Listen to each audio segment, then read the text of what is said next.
तो नमस्कार दोस्तों, स्वागत है मगन ट्यूटोरियल्स में। उम्मीद करता हूं सब लोग स्वस्थ होंगे, व्यस्त होंगे, ज़बरदस्त होंगे।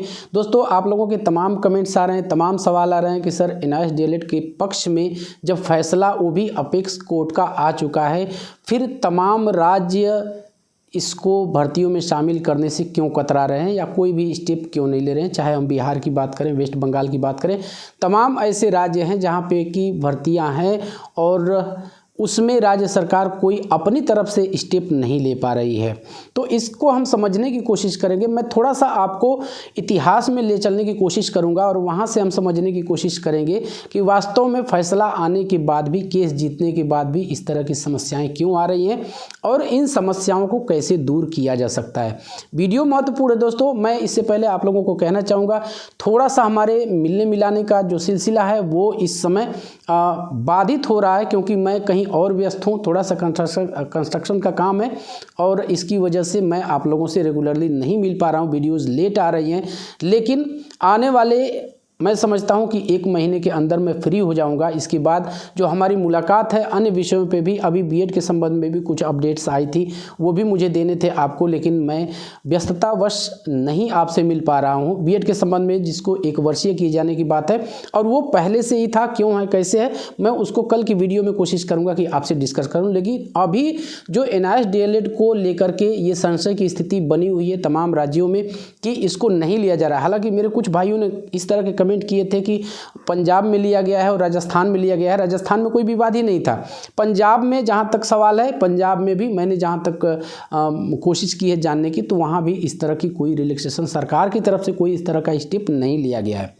वास्तव में ये परेशानियां आ क्यों रही हैं और राज्य सरकारें एनआईएस डीएलएड को डायरेक्ट भर्तियों में शामिल करने से क्यों कतरा रही है, इसके पीछे की वजह क्या है। आप लोग सभी लोग जानते हैं कि जो भी नियंत्रित करती है, जो भी रेगुलेट करती है एक संवैधानिक बॉडी, वो एनसीटी इन सारी भर्तियों को, हम कह सकते हैं जितनी भी शिक्षा से संबंधित भर्तियां आती हैं उन पे जो रेगुलेशन लागू होते हैं वो एनसीटी के लागू होते हैं। अब चाहे जिस कोर्ट से भी फैसला आ जाए, उस पर यदि एनसीटी पहले से कोई स्टेप नहीं लेती, कोई लेटर नहीं जारी करती, तब तक राज्य सरकारें एनआईएस डीएलएड को लेने से कतराएंगी।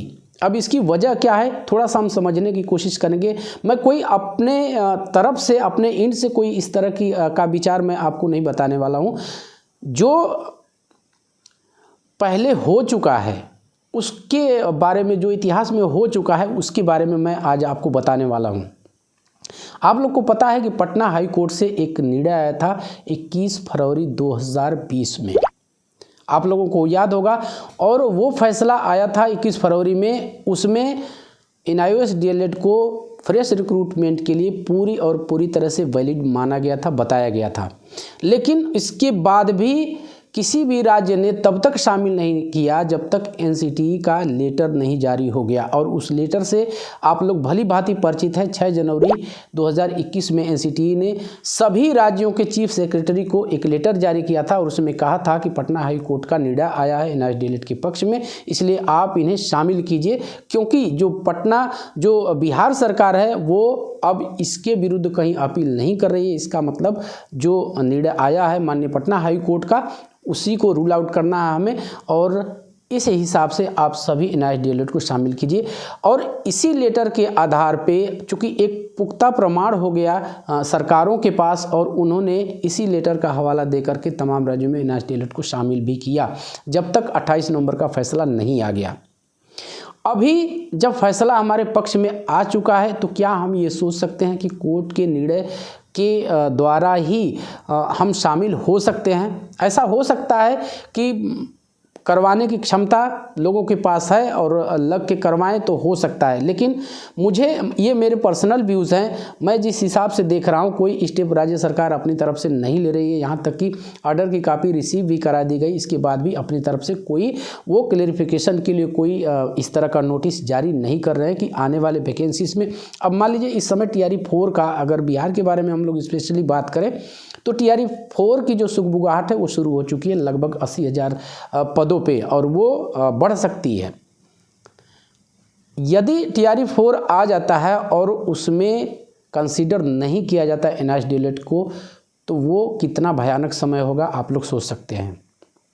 मैंने आप लोगों से इसीलिए कहा कि 20 में फैसला आया था माननीय पटना हाई कोर्ट का, और NCTE से लेटर जारी करवाने में लगभग 1 साल का समय लग गया। वो लेटर जो है वो जारी हो पाया 21 में। अब इसके पीछे कई लोगों ने प्रयास किए, उसमें नंदन सिंह बोहरा सर भी थे, और पप्पू सर को आप लोगों ने देखा कि पटना हाई कोर्ट में उन्होंने लड़ा था ही उस केस को। तो उसी के आधार पे माननीय उत्तराखंड हाई कोर्ट ने भी नैनीताल हाई कोर्ट ने फैसला दिया था, और उसके बाद से जब NCTE ने इस तरह का लेटर जारी कर दिया सभी राज्यों के चीफ सेक्रेटरीज को कि आप लोग इनको भर्तियों में शामिल कीजिए, इसके बाद ही ये सिलसिला शुरू हुआ था।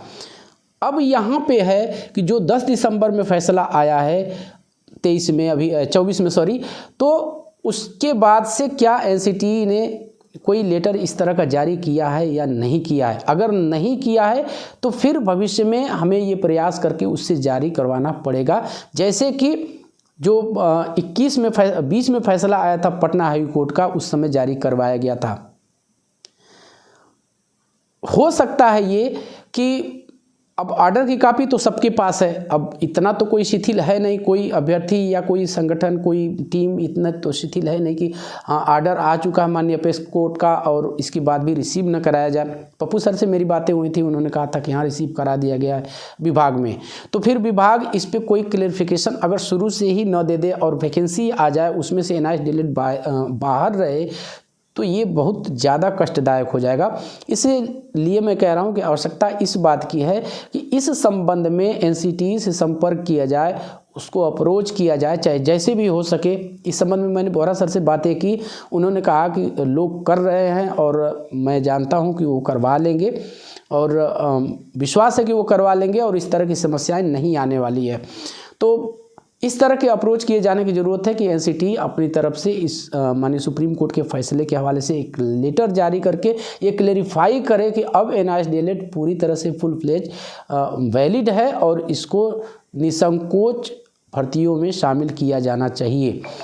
इतना काम यदि हो जाता है, सबसे अपेक्स बॉडी मुख्यमंत्री के बाद चीफ सेक्रेटरी होता है, उनको संबोधित यदि मिल जाता है लेटर इस तरह का NCTE की तरफ से जारी करवा दिया जाता है, जो बहुत मुश्किल काम नहीं है।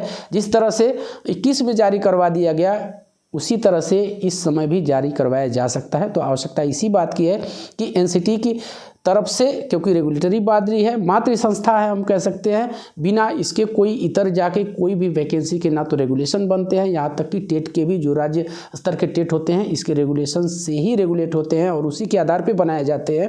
तो यहाँ पे भी वैकेंसीज़ के लिए जो नॉर्म है वो हर राज्य में पूरे भारत में NCTE के ही नॉर्म लागू होंगे, और इसके लिए ज़रूरी है कि NCTE 10 दिसंबर 24 के फैसले के अकॉर्डिंग कोई एक क्लेरिफिकेशन लेटर जारी करे। अब NCTE को सपना तो गिरेगा नहीं, आपको ही हमें प्रयास करके टीम को जो लगी हुई है साधुवाद के पात्र हैं, मैंने पहले भी कहा अब भी कह रहा हूँ, लेकिन ये काम अभी अधूरा है और उसको पूरा किए जाने की आवश्यकता है। मैं फ़िलहाल संपर्क में हूँ, पप्पू सर से भी मेरी बातें हुई हैं, बोहरा सर से हुई हैं, कौशिक दास जी हैं उनसे भी बातें हुई हैं कि यदि फैसला आ चुका है ये एक बड़ी सफलता है, लेकिन इस सफलता का मतलब तब तक नहीं निकलेगा जब तक हम निश्चिंत न हो जाएं, हमारा सारा संदेह समाप्त न हो जाए कि आने वाले वैकेंसीज़ में हमें शामिल किया ही जाएगा। वैकेंसी आ जाती है नहीं शामिल किया जाता है तो फिर वो ज़्यादा कष्टप्रद हो जाएगा, इसलिए उसके लिए पहले से ही प्रयास किए जाने की आवश्यकता है। तो बस दोस्तों यही था आज की इस वीडियो में। उम्मीद करते हैं कि आपको वीडियो पसंद आई होगी, और चलते चलते वही रिक्वेस्ट दोस्तों, कृपया इस चैनल को लाइक शेयर और सब्सक्राइब जरूर कीजिए दोस्तों। जब आप ऐसा करते हैं तो हमें मोटिवेशन ज़रूर मिलता है। मिलते हैं अगली वीडियो में, तब तक के लिए नमस्कार।